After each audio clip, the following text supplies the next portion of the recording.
Last weekend, I was in Portugal visiting the family I lived with in 1978, and I hadn't seen my exchange sister Rita in 38 years. So the last time I saw her, her daughter Teresa was a year old, and she had a winning smile and these beautiful blue eyes, and she was just learning to walk. When I recently reconnected with my family last year, I was surprised to see photos of Teresa in a wheelchair. And I didn't ask what happened until my visit last weekend. And Rita explained that Teresa, now 40, has a neuromuscular disease, and she has been in a wheelchair since she's 9 years old. So she lives with Rita in an apartment in Lisbon, and Rita told me not to feel too sorry for Teresa because she has a good life. And later in the day, we drove to a little beach village where the family has owned a summer home for decades. On the way, Teresa was busy texting with Nunu, her boyfriend of 12 years. Also disabled, he lives with his mother for 1 month and then comes and lives with Rita and Teresa the next month. When we got to their little beach village, Rita and I changed into our swimming suits, and Teresa sat on the front patio in her wheelchair. She had an apple, a plum, and a glass of water, and everyone who walked down the street stopped.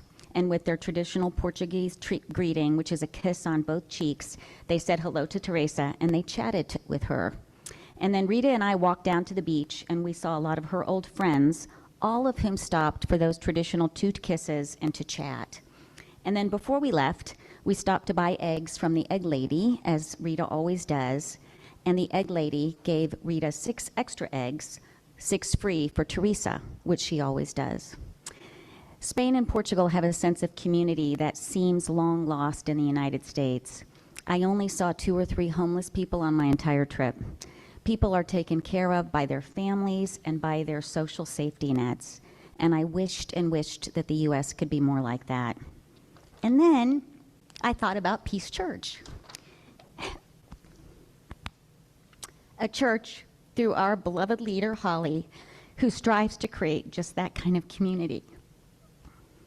I didn't know I was going to get all choked up. Oh my gosh. Oh, it happens. I know. So every week we gather and we greet each other with hugs and kisses, and we ask each other, how are we doing, and get caught up. This is a church that strives to create an arms wide open community for everyone, and that commits itself to helping the disadvantaged and the disabled. And we want to be that kind of community that gives the 6 extra eggs for free. During our stewardship campaign, I want to support our church and our community. We operate on a shoestring budget, and the return on my investment is great. I support Peace Church financially because of the powerful teachings of Holly and Paula that challenge me to be a better person, the beautiful music of Alex and Ellie and Fritz and Christian that inspires my soul, and because of you, our warm and inviting community. Peace Church enhances my life and helps connect me. I think that's not that different from the little Portuguese village where everybody wants to love and everyone wants to be loved, and they succeed. Please give what you can for next year, and please also check your pledge for this year and follow through on your commitment if you haven't already. Let's strive to keep our little community, our little beloved community, alive and thriving. Okay, thank you.